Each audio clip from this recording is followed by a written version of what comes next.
approximately 5%. You can get a better deal than that at the Macy's Christmas sale. And, of course, not to forget the earmarks. Mr. President, I asked unanimous consent to speak for as long as I may consume. Without objection. So here it is. I am confident that no average member of the Senate, I mean average, what I mean by that is not a member of the Appropriations Committee, has had a chance to peruse this hernia-inducing piece of legislation. And if it sounds like I'm a little cynical and a little angry, it's because I am, and the American people are cynical and angry. Now, there are 535 members of Congress. All of us are sent here by our constituents to represent them. But I think the American people and our constituents should know that this is a report on this bill that's signed by 37 members of the House and 17 members of the Senate. There's 535 members. These are the ones that put this together. It's full of hundreds of earmarks, of pork, of unnecessary spending, of projects in the defense portion of the bill, which I'll be talking a fair amount about, that are neither requested nor needed by the men and women who are serving in the military. It is full of things like, which I will talk about later on, artifact museums for Guam, medical research, which has in the Defense Appropriations Bill, it has nothing to do with defense.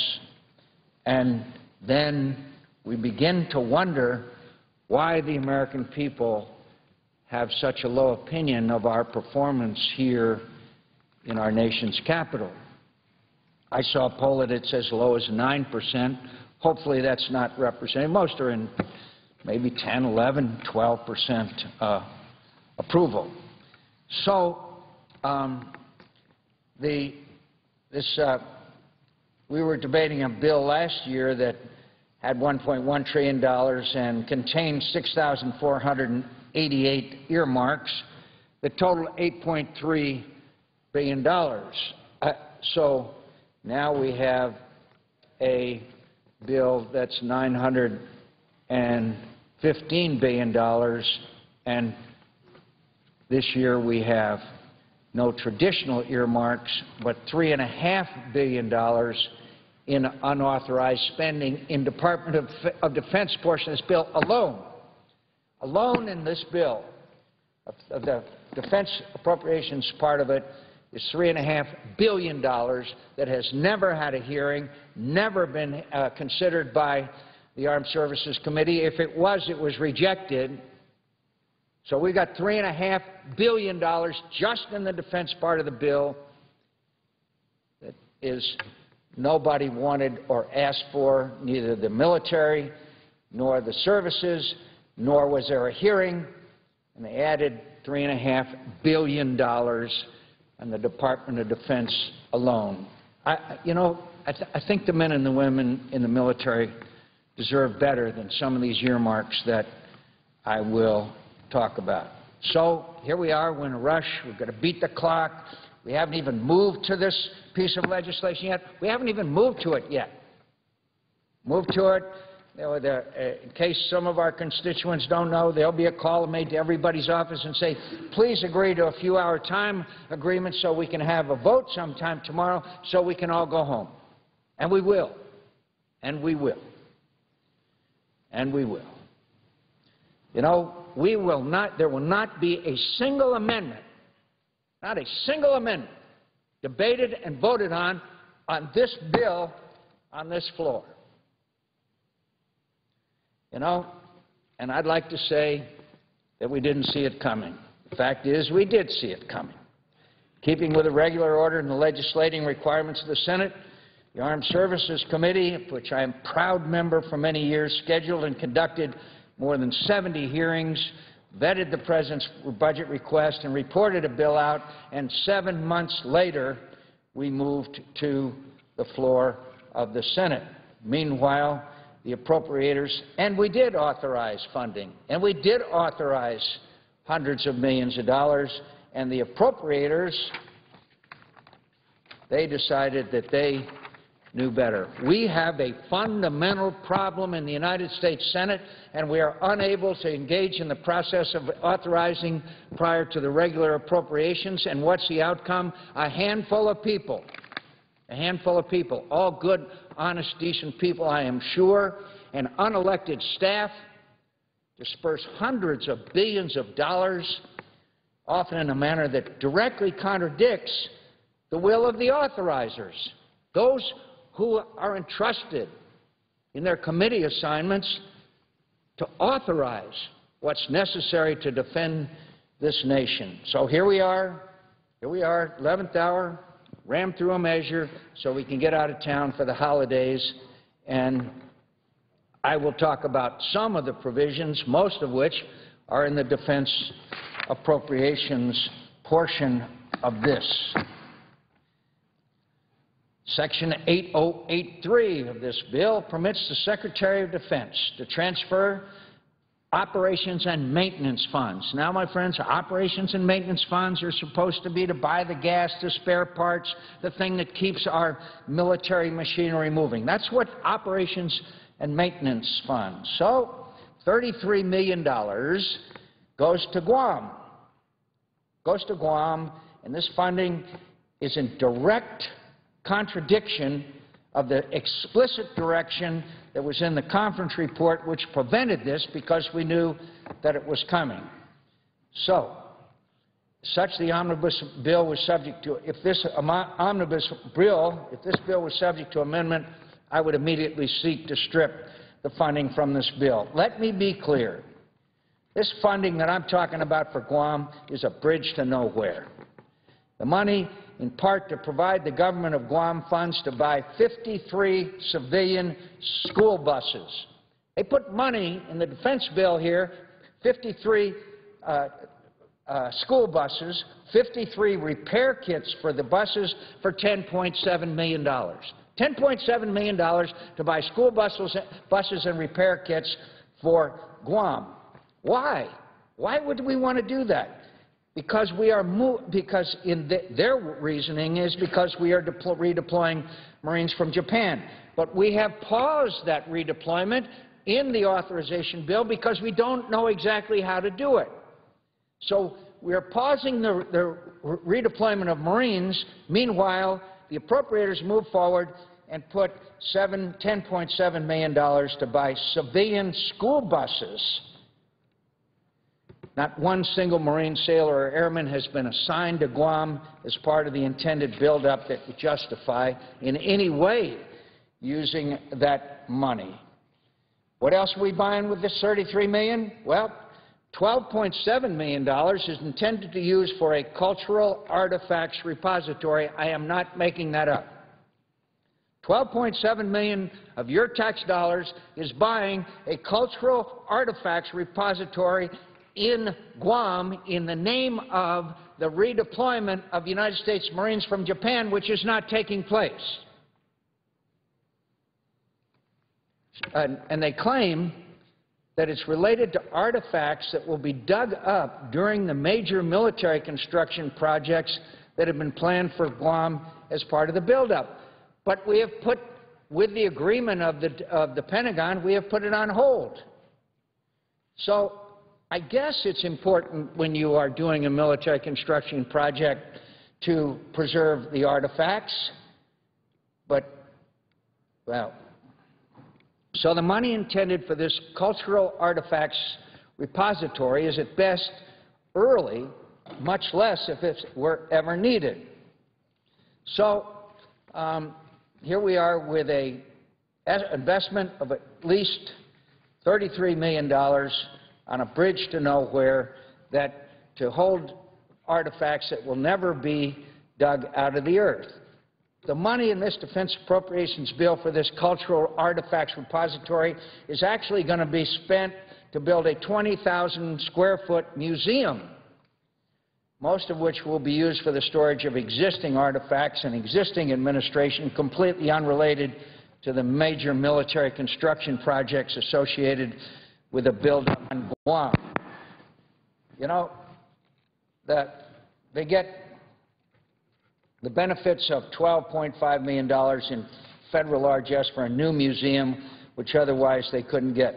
I'd like to say that there are many citizens of Arizona who are out of work, whose homes have been lost, and who would benefit from any sort of action by the federal government. Holiday season is approaching in my home state and all over America, where there's not enough money to fund the food banks, and we're going to spend money on school buses and cultural repositories in Guam. That's not the end of the story. When this initial funding grant to Guam of $33 million is $9.6 million for the first phase of a mental health facility. They claim to have that somehow related to the proposed military buildup on Guam. I'm still trying to sort that one out. Without one additional Marine or the family being stationed on Guam, how does a proposed buildup that won't come until years from now relate to the adequacy of mental health facilities on Guam? Well, it might not surprise you to learn that this money for a new mental health facility has nothing to do with any Marines coming to Guam, but is required to satisfy a current federal injunction that mandates the construction of a new facility. So take it out of defense. Take it out of the hardware and the operations and maintenance that our men and women in the military need. Our committee did the research for these projects. We reviewed the working papers of the Department of Defense Economic Adjustment Committee, excerpts of which I ask unanimous consent to be inserted in the record, Mr. President, and that this funding would not go to without objection priorities and decided as a conference not to support their authorization. This is not the way that Congress is supposed to work. Authorizing committees exist to provide specific congressional approval of federal spending. Appropriations committees and subcommittees exist to take the available federal dollars and allocate them to programs consistent with the authorizations that have been provided by the authorizing committees.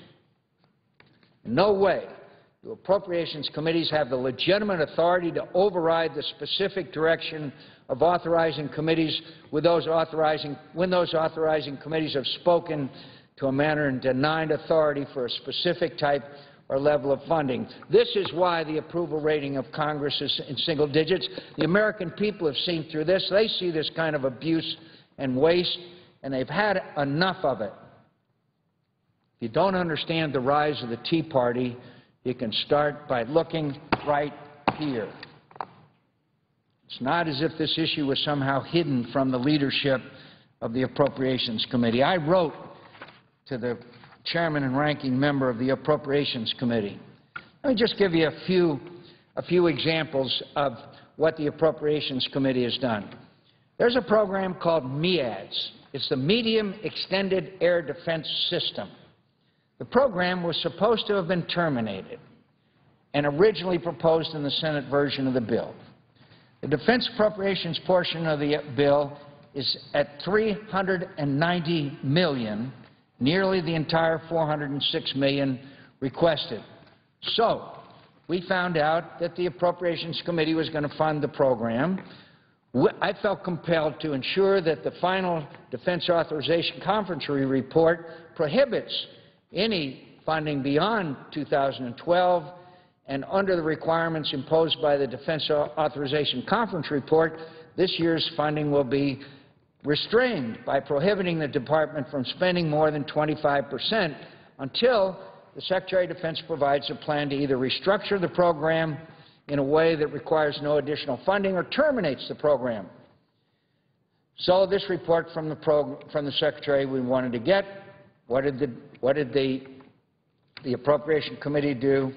The full $406 million.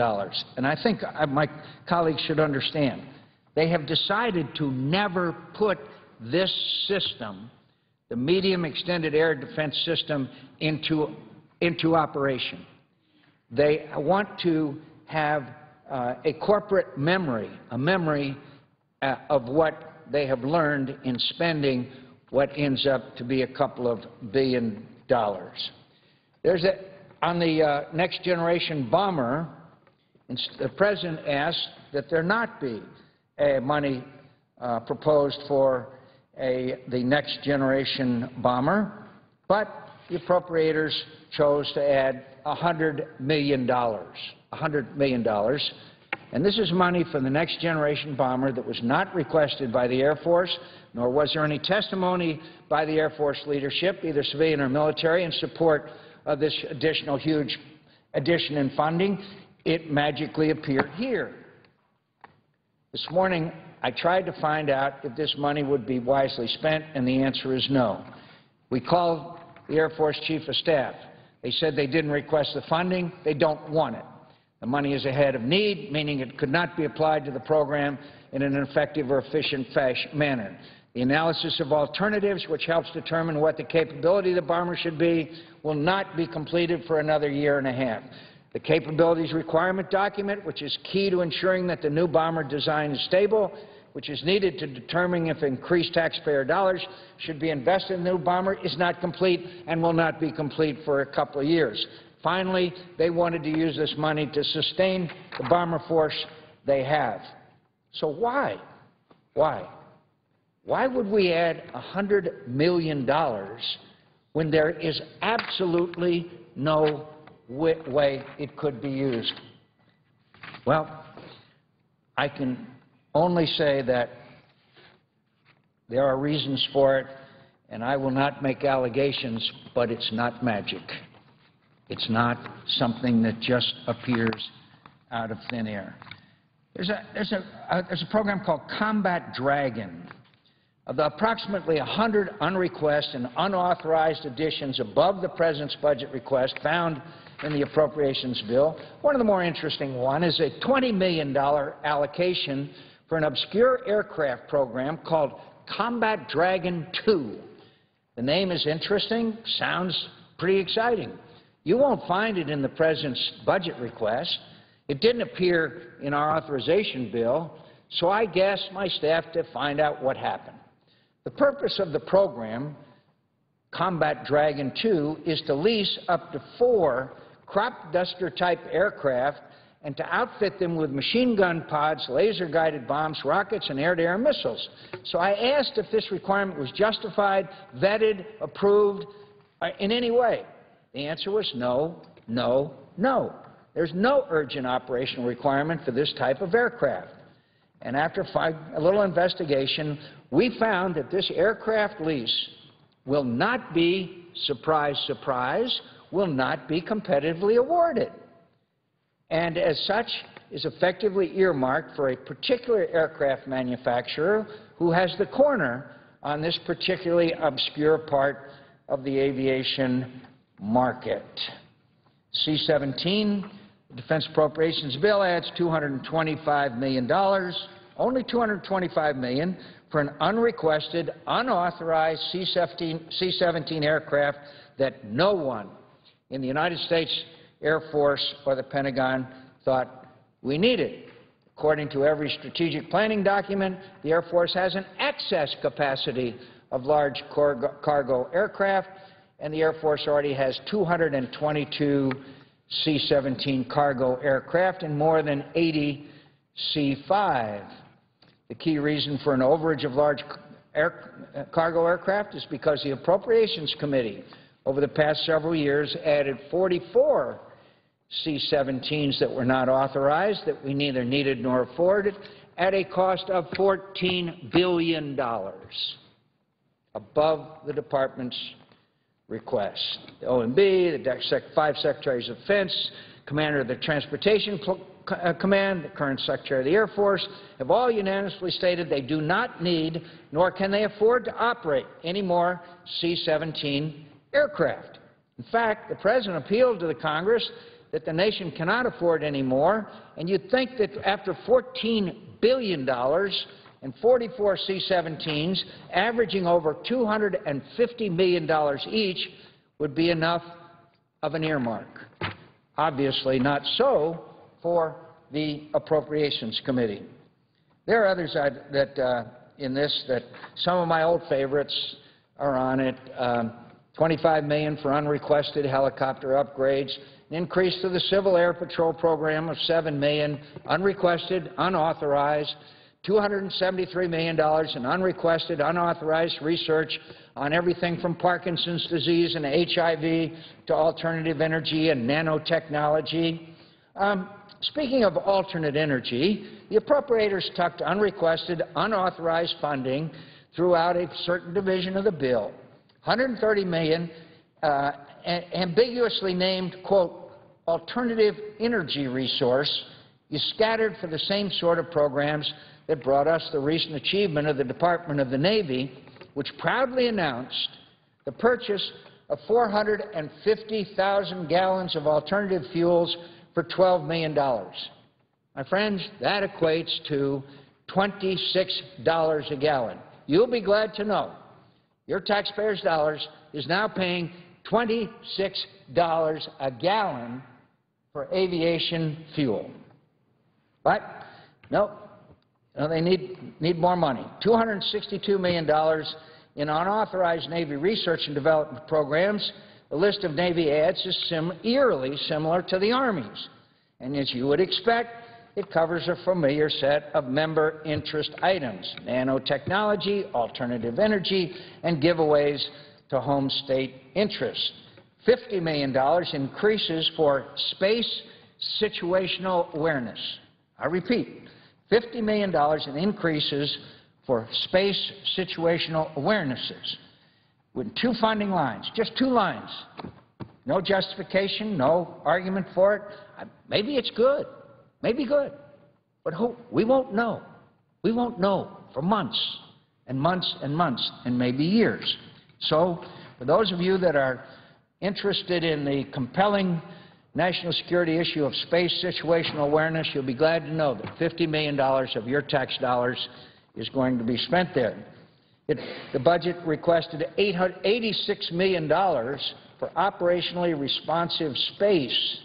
This bill adds $26 million more just for fun. The Armed Services Committee authorized and the Congress will soon appropriate some $290 million for research into post-traumatic stress disorder, prosthetics, blast injury, and psychological health. These are critical to improving our actual battlefield medicine. Yet once again, the appropriators inserted unrequested money for medical research, this time to the tune of $600 million. Let me remind my colleagues that these unrequested projects are funded at the expense of other military priorities. I agree that research on multiple sclerosis is necessary, Alzheimer's and cancer. But why should it have to come out of the defense funding? And I'll tell you why it does. It's the same reason why Willie Sutton robbed banks. When they asked him why, he said, that's because the money is there. So this money, which may be meritorious to spend money on Alzheimer's and cancer and other medical issues, they don't have any place in the defense appropriations bill. Of course, the Guard and Reserve always comes in and gets additional money. They got $1 billion in unrequested, unauthorized funding for, quote, miscellaneous equipment. $1 billion for, quote, miscellaneous equipment. I'm sure the states who are on the appropriator short list will be very pleased to have the money directed their way. I'm not so sure about the taxpayers. So some have merit, some don't. None of them were requested that I talked about, and this is just in defense. And the tragedy of all this is, except for the senator from Oklahoma and me and a few others, all this will slide through, and the American people, obviously the taxpayer, will pick up the tab. We won't have a chance to address the issue of the bonuses that have gone to the executives of Fannie Mae and Freddie Mac that have cost the American citizen so many hundreds of billions of dollars. We're going to let these people, because they won't be appropriated, we'll let them take home annual salaries of $900,000 and bonuses of $12.08 million, while they ask the taxpayers for more in bailout money. Mr. Edward DeMarco, who said that that was the only way you could get good people to serve the country. I'm sure that the men and women in the military would be interested to know that that's what's required to serve. The base pay of a four-star general is $179,000. The Chief Justice of the Marine Corps makes Chief Justice of the United States Supreme Court makes $223,000. But Mr. DeMarco feels that people who are working in Fannie Mae and Freddie Mac deserve $900,000 and millions of dollars in bonuses. After all, they're doing such a great job. The Alaska Native Corporations is one of my favorites. We need to be especially mindful of how taxpayers' dollars are appropriated. The Army Corps, in light of a recent Justice Department investigation, revealed what prosecutors called one of the largest bribery scandals in U.S. history, involving Army Corps contracting officials and the contracting director of EYAC Technology, an ANC-owned company. In the authorization bill, we are trying to have all of this small business funding issue, no matter whether it be in an ANC or others, looked at. And of course, we won't be able to address the Solyndra issue. Private investors will collect the first $69 million that can be recovered from the company. Taxpayers placed in second position by the Department of Energy. If we had been able to amend this bill, I would have worked with my colleague, Dr. Coburn, to restore much-needed funding to the Government Accountability Office. In a recent report released by Dr. Coburn, he highlights, and I quote, "Just this year, GAO identified hundreds of billions of dollars of duplicative and overlapping programs that, if addressed by Congress, could save money and improve services for taxpayers. For every $1 spent on the Government Accountability Office, the agency provides $90 in savings recommendations. Yet instead of adopting those good government reforms, the Senate Appropriations Committee has responded by proposing cuts to the Government Accountability Office." Now, I don't want to go through all this pork that I just described again, but we can afford all that, but yet we're going to cut the only watchdog organization that really gives us an objective view of what we do here in Congress. I'm sure that it is coincidence. So here we are again. Here we are again, same thing as last year, same thing for years. A few members of the House and Senate making decisions of hundreds of billions of dollars, perhaps over a trillion, and we, the other members, because of our desire, and understandable, to leave this body and return to our homes for the holidays, will, after a few hours of debate, no amendments, no changes in the bill, not having had the ability to even examine it, we will be voting. I wonder if my colleague from, I ask unanimous consent to engage a colleague with the senator from Oklahoma. Without objection. I just mentioned, I'd say to my colleague from Oklahoma, the issue of this cutting of the budget of the Government Accountability Office. It seems rather strange to me, and I'd be curious, with this cut to the Government Accountability Office, what will it be, what will the effect be on our ability to have this watchdog organization give us the reports and information we need as far as the functions of government are concerned? Well, I thank the Senator for his question. I think the people need to know what the GAO actually does. The GAO is nonpartisan. They're not Democrats or Republicans. They're accountants and they're investigators. And they are the most valuable tool we have because we won't do the oversight of calling agencies up here. I think the numbers are is we're going to lose 400 investigators and auditors out of the GAO. One question to ask is, why is it we're cutting GAO more than we're cutting our own budget? So I end up, let me just make one additional point. Things are not right in our country because things aren't right in the U.S. Senate. When a 1,200-page bill that should have come out here appropriation bill by appropriation, the 11 or 12 appropriation bills, and now we have a bill that's got over $3.5 billion worth of phone marks in it. We don't have earmarks anymore. They're all phone marks. The corruption is still here. We're still pay-to-play game is going on in Washington. Now we just don't do it in the bill. We do it by telephone, and we threaten agencies that if you don't give this money to this person, your money will be cut the next year. So the fact is although we have an earmark ban, there's thousands of earmarks in this bill. And what do? We cut the very agency that's we're going to be required to help us solve our financial problems over the next few years.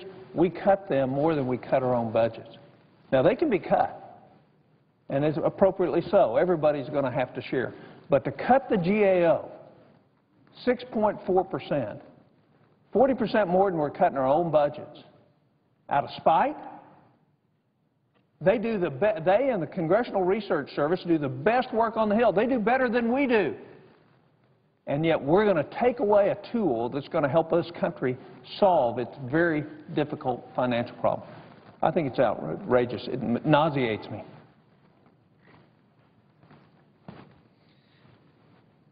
I would ask my colleague, I identified $3.5 billion, either unrequested, unauthorized, not a hearing on, projects, $3.5 billion. I wonder, since Dr. Coburn has taken a broader view of things, I wonder how many billions you would estimate totally there is of these unauthorized, unrequested projects in the entire bill.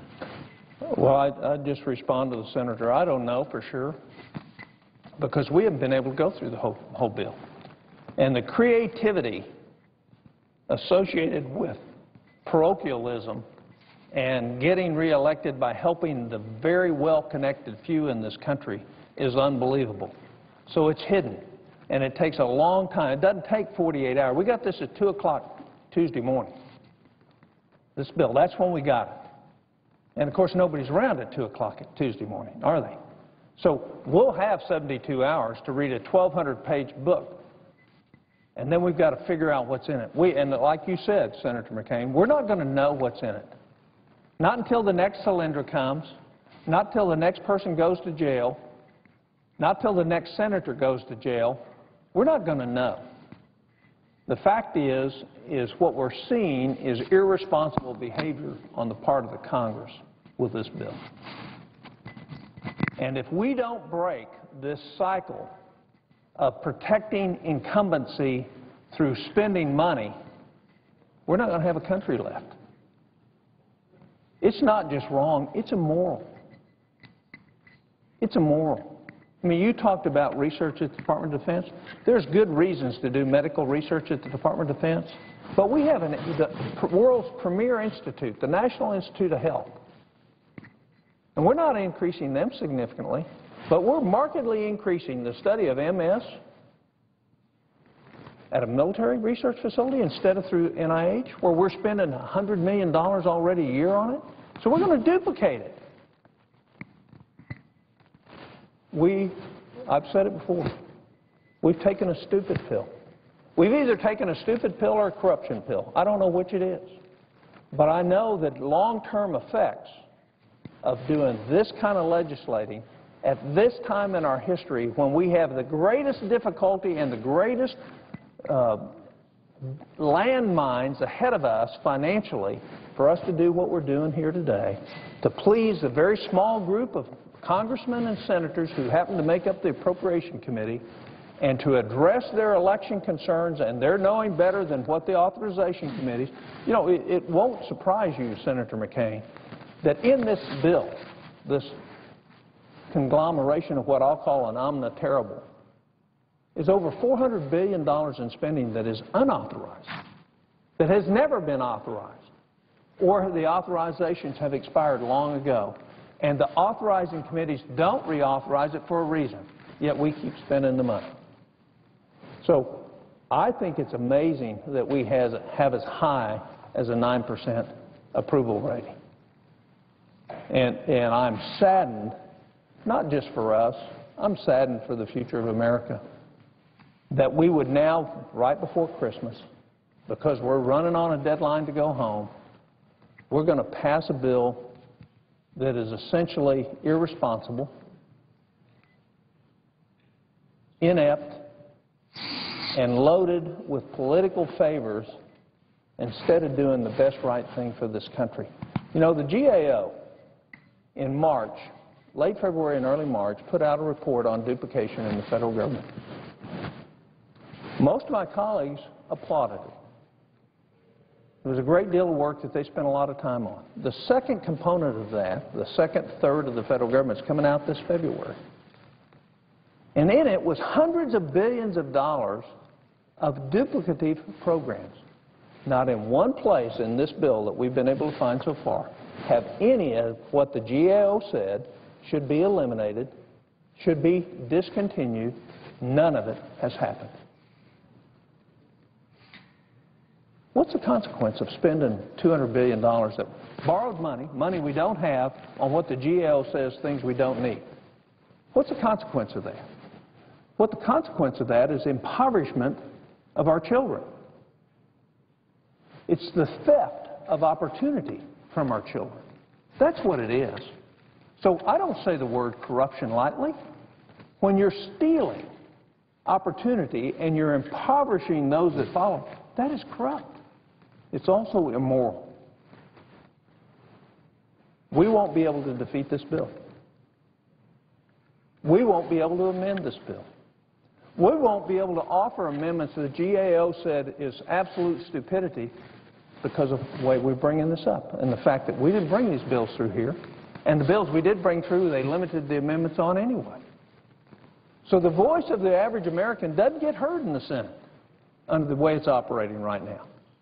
Good ideas that actually will improve our country and save us money don't get ever heard. That's not the America I know. That's not the country I love. And so we're leading by example into our demise. And this is one of the greatest examples I've seen of it, Senator McCain. And could I also point out, as my colleague did, that all of us, as members of the Senate, we're guided to some degree by seniority, which means assignment and ranking in various committees. But we should have an equal opportunity to represent our constituents and our priorities and our views and our goals. So this document was put together by 37 members of the House and 17, or signed by 37 members of the House and 17 members of the Senate. So really, this system hands over really the important decisions that all of us are responsible for, all 535, House and Senate, over to 37 in the House and 17 in the United States Senate. Neither the senator from Oklahoma nor I had a single time did we discuss with our colleagues all of this that's in this bill. Not a single time did we have a chance to say, wait a minute, let's not put in that cultural repository for Guam. Not a single time did we have a chance to say, hey, this Combat Dragon 2 is not really something that we need to fund. You know, the Civil Air Patrol is really a great outfit, but we didn't think we need to add $7 million in these difficult times. We think that helicopters needed to be upgraded, but why should we add $25 million to helicopter upgrades when the military says we don't need $25 million for helicopter upgrades? This is what's wrong Senator McCain, if I could with this respond. system. That $25 million is going to go to one company we don't know where yet, that is well connected and well heeled to either the House, a member in the House, or the Senate. Mark my words, that's where it's going. Somebody, one individual business, one individual constituent is going to benefit from that at the expense of our children and our future. So the system now has deteriorated to the point where these decisions are made, and by the way, I like to correct the record, there are 37 total, 20 members of the House and 17. So there's 37 out of 535 that will be making these decisions. So we really are in a kind of a situation where we come down and all we can do is complain about it. That seems to me a deprivation of all of us who are not in that group of 37 of the ability to make our input into the future of this country. And I don't think that the American people are going to stand for it too much longer. I really don't. I say to my colleague, I think a couple of things are going to happen. I think in the next election, I say this to all my colleagues, I think in the next election, no incumbent is safe. But I also say that there, one way or another, there's going to be a third party in the United States political arena. We can't keep doing these things, Republican and Democrat, without a sooner or later response by a very well-informed electorate, thanks to devices like this. So I believe that for long enough we have done this. For long enough, the American people, who now are in more dire economic straits than they've been since the Great Depression, are fed up with spending a few $1 million on school buses in Guam that have nothing to do with anything to do with our nation's defense. So I hope that the senator from Oklahoma won't give up. I certainly won't. But I think, frankly, that the American people deserve a lot better than they're getting out of this process. And if they're cynical, and if they're angry, and if they're frustrated, they have every reason to be so. Mr. President, I yield the floor.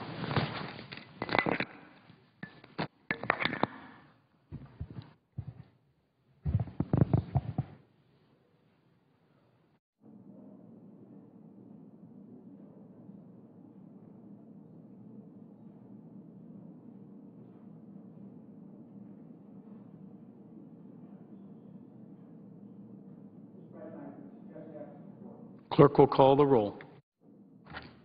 Mr. Akaka.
Mr. President. Senator from Oklahoma is recognized.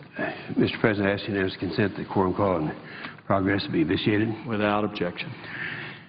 Mr. President, I guess I'm one of several senators that doesn't know for sure what's going to happen tonight or tomorrow.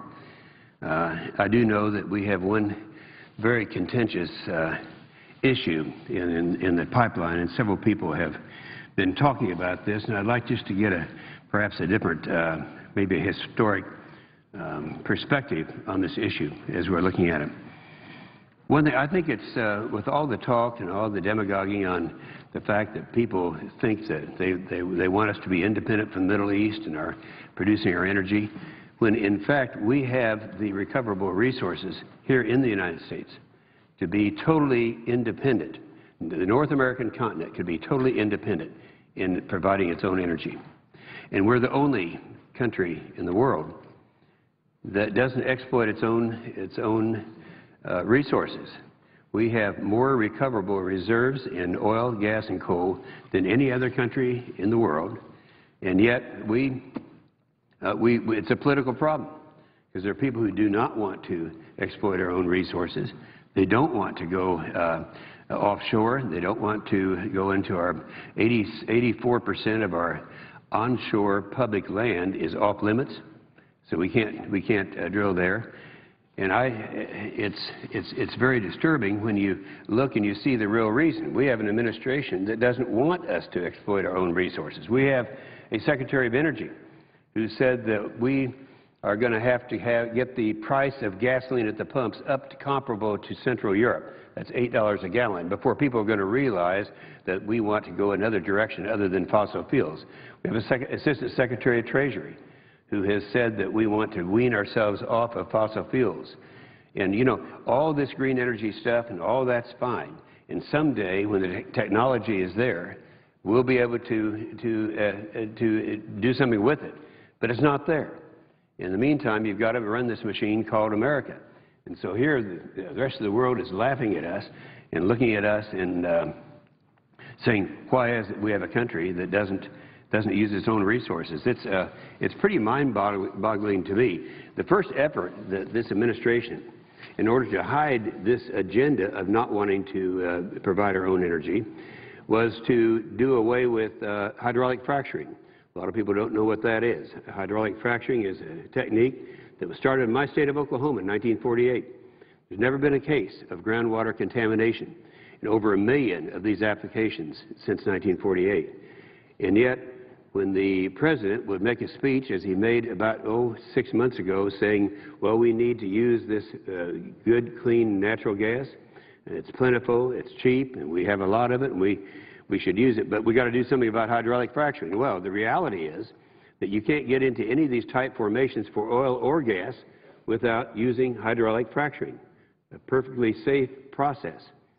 And so they're trying to kill fossil fuels by stopping and then just last week they came out, the EPA said it's like an endangerment finding that we have now said that in the state of Wyoming, this very shallow well up there is only 600 feet, that somehow there's some contamination and it was due to hydraulic fracturing. Well, it isn't. Hydraulic fracturing is done 1 and 2 miles down deep.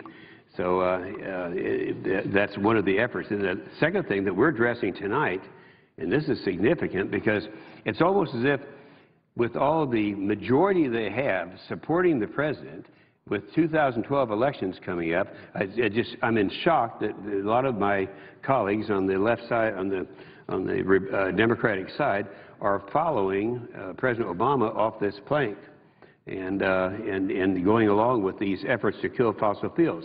Now, the most recent one is the one we're talking about tonight, and that is the pipeline. On November 10th, the Obama administration State Department announced that it would delay the Keystone XL pipeline decision until after the 2012 elections. Now, this delay came shortly after the head of the Sierra Club, the executive director, Michael Brune, tied their political support for President Obama's re-election to the Keystone decision, and they went along with it. And so that's what we're facing right now, and it's something that is very punitive, not just to our whole country, not just in terms of the fact that we can't use our good, cheap energy that we develop right here, but the number of jobs. The Keystone Pipeline is estimated to add more than 250,000 permanent jobs for U.S. workers and add more than $100 billion in annual total expenditures to the United States economy. And during the construction phase alone, it would generate more than $585 million in state and local taxes. Now, I'm particularly interested in this in my state of Oklahoma. If you look, and I didn't bring it with me, but there is a map that shows where this pipeline would go in order to get into the tight formations in Alberta and bring it down. You'll notice two-thirds of the way down, there's a town called Cushing, Oklahoma. And Cushing, Oklahoma is kind of the intersection of all the pipelines. Right now it's clogged up because we can't it's full, and we can't open it up. Oklahoma alone, it's expected if they would open up the Keystone pipeline, would have some 14,000 new jobs, just in my state, in Oklahoma alone. And the construction of the pipeline would be expected to add about $1.2 billion in new spending in my state of Oklahoma. Now, we've heard the senators from Nebraska and from North Dakota, South Dakota, talk about how it would affect their states. But just in my state alone, once operational, it's projected that it would add more than $667 million in property taxes to Oklahoma. So Cushing, Oklahoma is a very important part of this, and it's mind-boggling. When I go back to Oklahoma, which I hope we go back sometime tomorrow, and people ask the question, why? Why is it, since we want cheap oil and gas right from our continent, the North American continent, and why would they stop a pipeline to carry it? And they do it because politically they don't want that to happen. And I really believe that it's important to look at the other aspects. Jim Jones, a lot of us knew him when he was a four-star general, served with a lot of dignity and very successful, but he became the national security advisor to President Obama. And he said, and this is a quote, he said, in a tightly contested global economy where securing energy resources is a national must, we should be able to act with speed and agility. And any threat to this project, by delay or otherwise, would constitute a significant setback. He ties this in to national security. He further said the failure to move forward with the project will prolong the risk to our economy and our energy security and send the wrong message to job creators. One of the opponents of the pipeline think that stopping the construction would prevent Canada from developing its tar sands. You have the far-left environmentalists who think somehow they can stop this activity up in Canada when we know what will happen if we continue to stop the transportation through pipeline back down all the way from Alberta down into Texas. According to Austin Goolsbee, and he's a former Obama chairman of the White House Council on Economic Advisors, he said, and keep in mind now, he's on their side, he said, quote, it's a bit naive to think the tar sands would not be developed if they don't build that pipeline. And he went on to say eventually it's going to be built. It may go to the Pacific, it may go through Nebraska, but it's going to be built somewhere. And they go ahead and talk about the fact that they have already approved a way of getting it to out to the west coast of Canada and be shipped to China. So this is something that there's just no justification for stopping it other than the political justification, other than that administration looking at the far-left environmentalists. And it all started up in Nebraska. They said there's one little area up there that they might not want it. So what did they do in Nebraska? They all got together and changed the routing of it so it goes to an area where there's no opposition and still no pipeline. So I think that, you know, even if we were to have to stay here, and I'm the last one who wants to stay here for any length of time, a key issue right now is getting that back open again. And with that, I will yield the floor. Mr. President. Senator from Georgia is recognized. Mr. President, I'd like to ask unanimous consent that immediately following my remarks, the senator from Ohio, Senator Brown, be recognized. Without objection. Thank you, Mr. President. Mr. President, this morning it was announced that the former officers of Freddie Mac and Fannie Mae are going to be prosecuted, or a case has been filed for their misrepresentation of the liabilities that both those institutions pose to the American Congress and the American taxpayer. Last year, when we passed the Dodd-Frank Amendment on mortgages and on risk retention, we exempted Freddie Mac and Fannie Mae from the liability that every other company in the country has to go through. We find ourselves today in a place where Freddie Mac and Fannie Mae have cost the American taxpayer at least $171 billion. And that number is rising because of the exemption from Dodd-Frank. Freddie and Fannie, other than FHA, are the only act in town. A week ago, I introduced a piece of legislation to deal with this issue, a piece of legislation that will terminate Freddie Mac and Fannie Mae and create a bridge or a transition from where we are today to a privatized mortgage securitization and guarantee program. And I want to briefly address how that takes place, because in the end it will pay the American taxpayer back, it will put Freddie and Fannie out of business, and we'll have a robust mortgage market available to the American people as the housing market begins to recover in this country. First of all, the legislation creates a new entity called the Mortgage Finance Agency, an agency whose directors are appointed by the President with advice and consent approval by the Senate. Its directors are members of the United States government that deal with financial institutions and financial regulation. It'll have advisory groups for people affiliated with housing, and it'll be established to the following goals: to within a year be up and running so it can be a guarantor of quality residential mortgages, and I underline QRM, quality residential mortgages. The mortgage disaster America has today was a failure of underwriting. We didn't make good loans. We made high-risk loans because they had high coupon paper and securitized it on Wall Street. People made a lot of money, but America lost, and today our economy suffers because of it. The new Mortgage Finance Agency would be able to guarantee and wrap high-quality residential mortgages. In those wraps and in those guarantees, they would receive a fee which would go into a catastrophic fund to back up the risk on those mortgages. But in addition to that, the QRM requirements would make it absolutely essential that no loan was made higher than 95% loan-to-value. And any loan above 70% would have private mortgage insurance on the amount up to 95%. And within 36 months, the agency would be required to have supplemental insurance coverage to take the risk down to 50 cents on the dollar. It would be required by the 5th year to have a game plan established and a plan of liquidating the asset and privatizing the guarantee to the private sector. That's a very important process because it's the bridge to the end of Freddie and Fannie and taxpayer guaranteeing of residential mortgages. But you would have a situation where with a down payment of 5%, private mortgage insurance of 25%, and supplemental insurance of 20%, the risk to the government would be 50 cents on the dollar. In the Great Recession, values fell 31%. In this recession, they've fallen 33%. So the government's coverage would be 17% in addition to the liability that exists today. A very good place to have the government and to build an entity that brings us back to a mortgage market in the United States of America that is viable and that works. I don't like Freddie Mac and Fannie Mae, and I don't like what happened, but it has happened.